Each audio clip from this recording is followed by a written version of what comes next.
नमस्कार दोस्तों, exam ministry में आप सभी का स्वागत है। मैं हूं कृष्णानंद पांडे। दोस्तों, आज हम एक ऐसे टॉपिक के बारे में आपसे डिस्कस करने वाले हैं, एक ऐसी योजना के बारे में जो आपके लिए बहुत ही ज़्यादा महत्वपूर्ण है। दोस्तों, यूपीएससी ने हाल ही में एक पोर्टल लॉन्च किया जिसका नाम है प्रतिभा सेतु। ये ऐसे अभ्यर्थियों को लाभ देने वाला पोर्टल है जो अपनी पूरी तैयारी के दौरान कड़ी मेहनत करते हैं और अगर किसी कारणवश उनका सिलेक्शन नहीं होता है तो ऐसे अभ्यर्थियों को भी रोजगार के विभिन्न अवसर प्रदान किए जा सकें। इसके लिए प्रतिभा सेतु को लॉन्च किया गया। हालांकि ये स्कीम जो है पीडीएस के नाम से पहले से भी थी, लेकिन इस पीडीएस स्कीम में थोड़े से बदलाव किए गए और उसको अच्छा करके फिर से लॉन्च किया गया है। ध्यान रखिएगा, प्रतिभा सेतु के बारे में समझना आपके लिए बहुत इंपॉर्टेंट है। बहुत सारे अभ्यर्थी ऐसे हैं जिनका ये लास्ट अटेम्प्ट था 2024 और उसके बाद उनके अंदर एक बहुत बड़ी निराशा बैठ जाती है कि अब हम क्या करें। अब तो हमें कई बार अभ्यर्थी कहते हैं कि मेरा तो सपना टूट गया, मेरी जिंदगी खत्म हो गई। तो देखिए, जिंदगी नहीं खत्म हुई है। यूपीएससी में सिलेक्शन नहीं हुआ इसका मतलब जिंदगी नहीं है। यूपीएससी पूरी जिंदगी नहीं, पूरी जिंदगी का एक छोटा सा पार्ट है और अगर उस छोटे से पार्ट को पूरी जिंदगी समझ करके आप जिएंगे तो आप सही तरीके से आगे चल के परफॉर्म नहीं कर पाएंगे। यही कारण है कि यूपीएससी ने इस बात को समझते हुए एक पोर्टल लॉन्च किया जिसका नाम है प्रतिभा सेतु पोर्टल। क्या नाम है? प्रतिभा सेतु। प्रतिभा सेतु को आप ऐसे भी समझ सकते हैं, यूपीएससी की तैयारी के दौरान आप ये मानते हैं कि एक यूपीएससी एस्पिरेंट नॉर्मल जो है एक कैंडिडेट से या यूं कहें एक अभ्यर्थी से बहुत अलग होता है। उसका कारण ये होता है कि आप नॉर्मल लाइफ में आप देखते होंगे, एकेडमिक्स में आप किसी एक पर्टिकुलर साइड को सिलेक्ट करते हैं, जैसे साइंस साइड से हैं, कॉमर्स साइड से हैं, आर्ट साइड से हैं, किस साइड से हैं, ठीक है। लेकिन जब आप यूपीएससी की तैयारी करते हैं आप विभिन्न विषयों को पढ़ते हैं और उनकी अच्छी खासी नॉलेज रखते हैं। चाहे साइंस का हो, साइंस का बच्चा आर्ट की तैयारी करता है, अच्छे से समझता है, art and culture, history, geography, polity, ये सारी चीज़ें। वहीं अगर आर्ट साइड का बच्चा है तो उसको साइंस के बारे में अच्छी नॉलेज होनी चाहिए। तो हम देखते हैं कि यूपीएससी की तैयारी के दौरान एक बहुत लंबा जो है सफ़र जो होता है उसमें बच्चा डिफरेंट जो है सब्जेक्ट्स को पढ़ता है और अच्छी नॉलेज गेन करता है। उसके अंदर एक कौशल होता है, एक प्रतिभा होती है, एक टैलेंट होता है। इस टैलेंट का प्रयोग अगर उसका फाइनल सिलेक्शन नहीं हुआ है, फाइनल मेरिट में नहीं हुआ है उसका सिलेक्शन, ठीक है, या यूं कहें कि यूपीएससी की फाइनल जो मेरिट लिस्ट आती है उसमें उसको देखा गया कि उसका सिलेक्शन नहीं हुआ, तो क्या उसकी जिंदगी खत्म? क्या वो जो है एक तरीके से लायक नहीं है? बिल्कुल ऐसा नहीं है। आप तब भी उतने ही लायक हैं। बस अलग अलग क्षेत्रों की जो रिक्वायरमेंट्स है उनको देखते हुए यूपीएससी ने एक पोर्टल लॉन्च किया जहां पर नियोक्ता और ऐसे यानी कि नियोक्ता जिनको जॉब ऑफर करना है, जो जॉब देना चाहते हैं, जिनको रिक्वायरमेंट है ऐसे कैंडिडेट्स की, उनको और कैंडिडेट्स को आपस में मिलाने का काम किया है, ठीक है। इस प्रतिभा सेतु का जो प्रतिभा पोर्टल है दोस्तों, उसके बारे में थोड़ा सा समझ लीजिए। देखिए, यूपीएससी ने हाल ही में जो है प्रतिभा सेतु नाम से एक पोर्टल लॉन्च किया। प्रतिभा सेतु का अगर मैं फुल फॉर्म बताऊं आपको तो प्रतिभा सेतु एक एब्रिविएशन वर्ड है, एक जो है एक तरीके से यहां पर इसकी मीनिंग निकलती है, ऐसे ही नहीं बोल दिया गया इसे प्रतिभा। हालांकि प्रतिभा सेतु का मतलब यानी कि वो ब्रिज जो ऐसे कैंडिडेट्स को नियोक्ताओं से जोड़ेगा, उसके लिए इसका नाम प्रतिभा सेतु पड़ा। लेकिन प्रतिभा सेतु का फुल फॉर्म क्या है? पी का फुल फॉर्म है, यानी कि यहां पर एक एक वर्ड का मतलब है professional resource and talent integration bridge for hiring aspirants, ठीक है। यानी कि ऐसे कैंडिडेट्स जिनके अंदर पूरी तरीके से टैलेंट है और फाइनल मेरिट लिस्ट में सिलेक्शन ना होने के कारण जो है वो यूपीएससी के उससे कार्यक्षेत्र से बाहर हो गए हैं, लेकिन उनके अंदर इतना टैलेंट है कि अलग अलग फील्ड्स में जाकर के अच्छे कौशल का इस्तेमाल करके वो अपने आप को साबित कर सकते हैं। तो ऐसे लोगों के लिए प्रतिभा सेतु जो है लॉन्च किया गया। यहां आप देख सकते हैं कि लिखित और इंटरव्यू उत्तीर्ण, यानी कि लिखित परीक्षा और इंटरव्यू को उत्तीर्ण करने के बाद जो फाइनल मेरिट लिस्ट बनती है, अगर उसमें सिलेक्शन नहीं हुआ है तो ऐसे अभ्यर्थियों को रोजगार का अवसर प्रदान हो सके, इसके लिए प्रतिभा सेतु को लॉन्च किया गया, ठीक है। आई होप कि आपको क्लियरिटी हो गई कि प्रतिभा सेतु क्यों आया। अब मैं थोड़ा सा बात करना चाहूंगा डेटा के बेसिस पर, ताकि आपको यह ज्यादा क्लियर हो सके कि डेटा क्या कहता है। देखिए दोस्तों, डेटा क्या कहता है उसके बारे में थोड़ा सा समझिएगा। आपको यह समझना पड़ेगा कि जो डेटा है वो क्या कहता है। तो अगर मैं 2024 यूपीएससी की बात करूं, 2024 में जो यूपीएससी हुआ, यूपीएससी का एग्जाम हुआ, उसकी मैं बात करूं, तो यहां पर आप देखते हैं कि यहां पर आप प्रीलिम्स की परीक्षा देखते हैं, फिर इसके बाद मेंस की परीक्षा देखते हैं, ठीक है। इसके बाद आप इंटरव्यू देखते हैं, ठीक है, इंटरव्यू देखते हैं। इसके बाद फाइनल मेरिट लिस्ट जो आती है या फाइनल सिलेक्शन देखते हैं, ठीक है, फाइनल सिलेक्शन देखते हैं। अब अगर मैं इस पूरे पर्टिकुलर जो है सेगमेंट का डेटा आपको देना चाहूं तो आप समझिएगा, जो आपका प्रीलिम्स का पेपर था, ठीक है, प्रीलिम्स का पेपर 2024 का था, इसमें आप देखेंगे कि तो 13.4 लाख अभ्यर्थियों ने जो है इसकी परीक्षा दी। 13.4 लाख अभ्यर्थी, ठीक है। अब आप ध्यान से समझिएगा इस पूरे सेगमेंट को।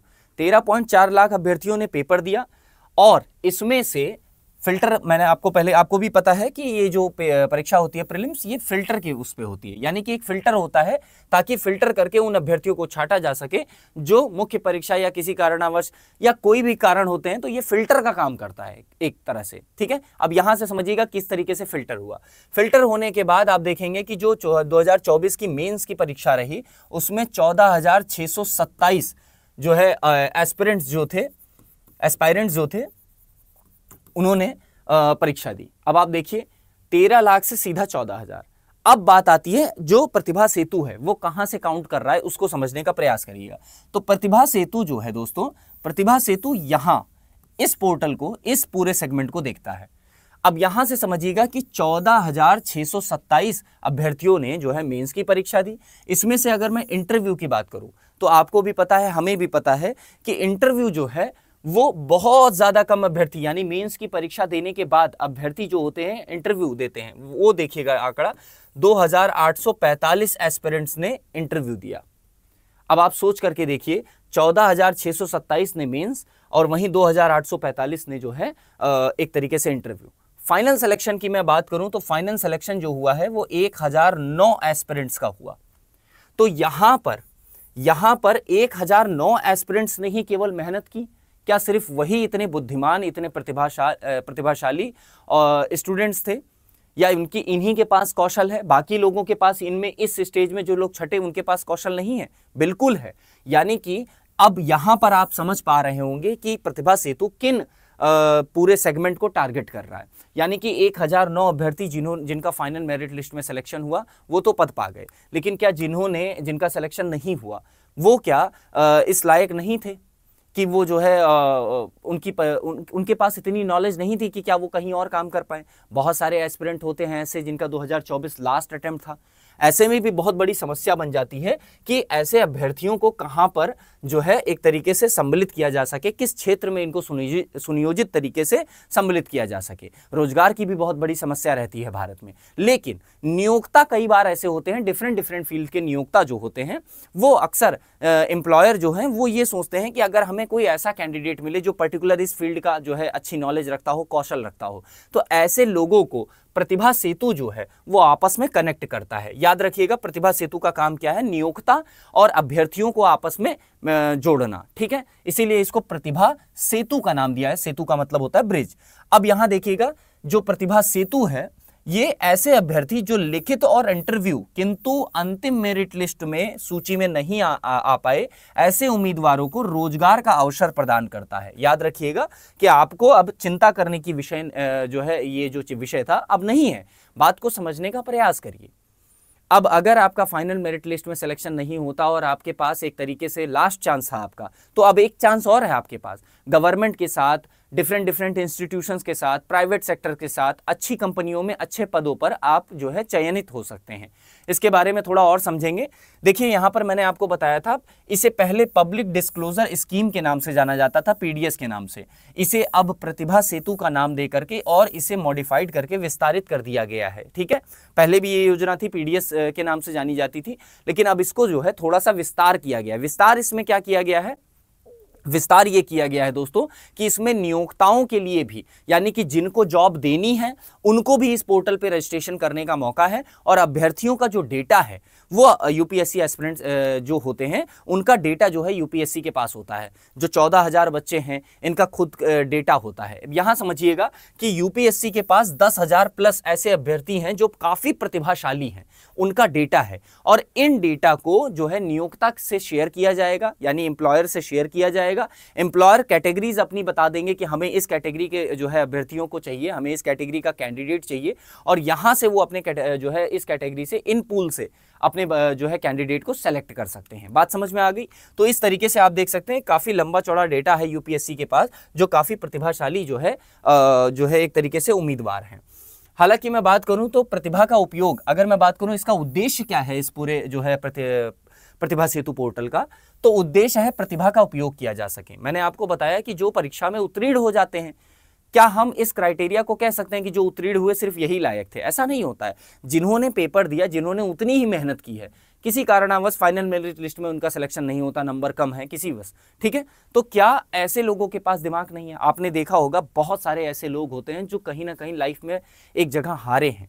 आपने 12th फेल मूवी को देखा होगा, बहुत सारी पिक्चरें ऐसी बनती हैं जो एक ये दिखाती हैं कि एक समय पर अगर आप कहीं किसी क्षेत्र में किसी मोड़ पर कमजोर हैं, इसका मतलब ये नहीं कि आप हर क्षेत्रों में कमजोर हैं, ठीक है। आप कहीं एक क्षेत्र में अगर जो है किसी चीज को हासिल नहीं कर पाए तो ऐसा नहीं है, हो सकता है आप किसी दूसरे क्षेत्र को फोड़ डालें एकदम, है ना।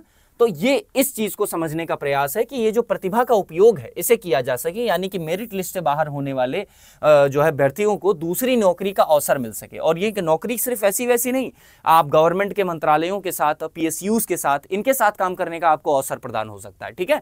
यहां पर समझिएगा कि संभावित नियोक्ताओं के साथ सरल संपर्क स्थापित किया जा सके, यानी कि अभ्यर्थी जो है वो डायरेक्ट जो है सरलीकृत प्रोसेस से, या यूं कहें कि एक ऐसा सिंपल प्रोसेस जिसके तहत जो है अभ्यर्थी वो नियोक्ता से डायरेक्टली कनेक्ट हो सके, ठीक है। इसको समझिएगा।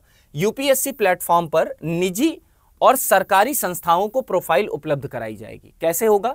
ये जो पोर्टल है, इस पोर्टल पर अगर मैं बात करूं निजी या फिर जो है अगर मैं बात करूं सरकारी, ये दोनों ही पोर्टल के नियोक्ताओं को अपना रजिस्ट्रेशन करना होगा। रजिस्ट्रेशन करने के बाद एक आईडी उनको दे दी जाएगी, एक टोकन नंबर उनको जारी किया जाएगा, और उस टोकन नंबर के जरिए वो अपनी जो भी एक तरीके से आप कह सकते हैं कि रिक्वायरमेंट होगी वो वहां पर अपलोड कर देंगे कि इस पर्टिकुलर कैटेगरी में हमने ये वैकेंसीज निकाली हैं, हमें इस कैटेगरी के ऐसे ऐसे लोगों की ज़रूरत है। अभ्यर्थियों का जो डेटा है वो इस डेटा से मैच होगा, और जो भी अभ्यर्थी चाहेगा वो एप्लीकेंट्स अप्लाई करके उसमें जो है आप चाहें तो डायरेक्ट इंटरव्यू, लेटरल एंट्री का नाम सुना होगा आपने, डायरेक्ट इंटरव्यू, या उनका जो है सरकारी PSUs या मंत्रालय या निजी कंपनियों का भी अगर कोई प्रोसेस है तो उस प्रोसेस के जरिए जो है अभ्यर्थी अपने आप को जो है एक तरीके से एक छोटा सा जो भी उनका प्रोसेस होगा इंटरव्यू ले लेंगे, या छोटा सा या डायरेक्ट इंटरव्यू के जरिए कॉल कर लेंगे, या उनको अगर लगेगा कि नहीं नहीं ये इवैल्यूएशन पूरा परफेक्ट है तो डायरेक्ट एंट्री के जरिए भी उनको रिक्रूटमेंट दिया जा सकता है, ठीक है। इसको समझने हैं। अब रोजगार का जो विकल्प है वो PSU में, निजी कंपनियों में, मंत्रालयों में, इन सब में आपको अवसर प्राप्त होगा, और आप जो है इनमें सीधी भर्ती के जरिए या फिर जो भी छोटा मोटा प्रोसेस जो मैंने बताया उसके जरिए आप अपनी जॉब को पा सकते हैं, रोजगार को पा सकते हैं, ठीक है। अब अगर हम बात करें कि कौन पात्र हैं, ठीक है, ये बहुत जरूरी है कि आपको ये समझना है कि इसके लिए एलिजिबल कौन है। तो एलिजिबिलिटी क्राइटेरिया ऐसी है कि यूपीएससी के द्वारा आपको पता होगा यूपीएससी बहुत सारे पेपर कंडक्ट करवाता है, ठीक है। कैलेंडर आता है यूपीएससी का हर साल, ठीक है, तो 2026 का भी कैलेंडर आ चुका है, ठीक है।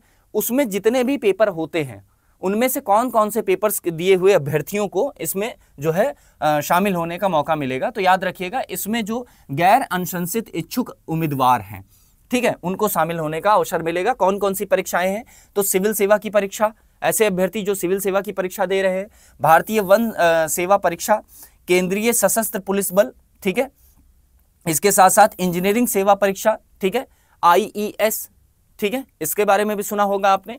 तो ये जो लोग हैं इनको, इसके साथ ही साथ यहाँ पर देखिए संयुक्त भूवैज्ञानिक की परीक्षा देने वाले अभ्यर्थी, इसके साथ CDS की परीक्षा देने वाले अभ्यर्थी, भारतीय आर्थिक सेवा या यूं कहे भारतीय सांख्यिकी सेवा की परीक्षा देने वाले अभ्यर्थी, इसके साथ साथ संयुक्त चिकित्सा सेवा की परीक्षा देने वाले अभ्यर्थियों को इसमें मौका मिलेगा कि अगर आप इन परीक्षाओं से मेरिट लिस्ट से बाहर हो गए हैं तो अब आप प्रतिभा सेतु में अप्लाई कर सकते हैं।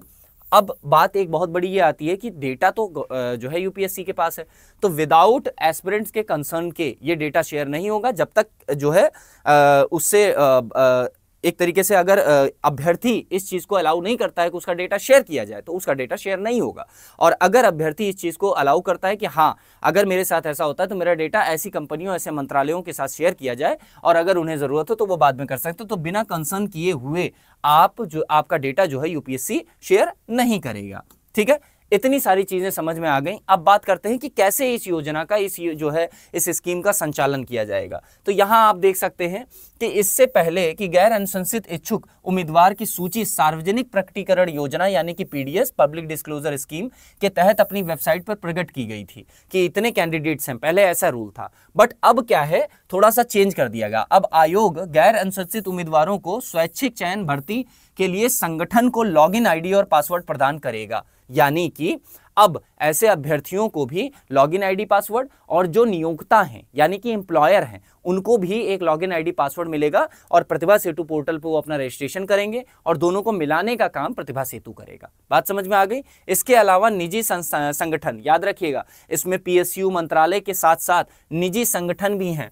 मैं अगर पीएसयूज की बात करूं तो आप जानते होंगे कि बहुत सारे ऐसे सार्वजनिक उद्यम होते हैं जिनमें जो किसी मंत्रालय के तहत काम करते हैं, या यूं कहें स्वचालित भी होते हैं ऐसे बहुत सारे उद्यम। तो सरकारी के साथ साथ निजी उद्यमों को, बड़ी बड़ी कंपनियों को, चाहे वो टाटा हो, रिलायंस हो, या आप कह सकें कि अदर कोई कंपनी हो, तो इन कंपनियों को भी प्रतिभा सेतु पोर्टल पे रजिस्ट्रेशन करने की जो है इजाजत है। वहां पर रजिस्ट्रेशन करने के बाद वो अपनी रिक्वायरमेंट डालेंगे, रिक्वायरमेंट के अकॉर्डिंग रिक्रूटमेंट होगा। इसके साथ साथ आयोग ने पोर्टल का उपयोग करने से स्वयं के माध्यम से पंजीकरण कर सकते हैं, और यूपीएससी अधिसूचन में उल्लेख इसका किया गया है। ठीक है, इसके लिए एक प्रॉपर नोटिफिकेशन जारी की है यूपीएससी ने, और ये सारी चीजें उसमें बताई हैं। तो ये रही प्रतिभा सेतु के बारे में पूरी जानकारी। आई होप कि आपको समझ में आ गया। प्रतिभा सेतु के इस पूरे मॉडल से आप क्या समझते हैं, आपकी क्या विचार हैं, क्या ये मॉडल ठीक है? बहुत सारे अटकलें भी इस पे कसी जा रही हैं कि यूपीएससी ने प्रीवियस में बहुत सारी चीजें की हैं, उसको छुपाने के लिए ऐसा कर रहे हैं। हालांकि ये एक अलग जो है विषय है। मैं जानना चाहूंगा कि आपकी प्रतिभा सेतु को लेकर के क्या राय है, कमेंट सेक्शन में हमें जरूर बताइएगा। और ऐसी बहुत सारी इंफॉर्मेटिव वीडियोस के लिए चैनल पे अगर आप पहली बार हैं तो सब्सक्राइब कर लीजिए। ठीक है, मिलते हैं आपसे अगली वीडियो में, तब तक के लिए धन्यवाद।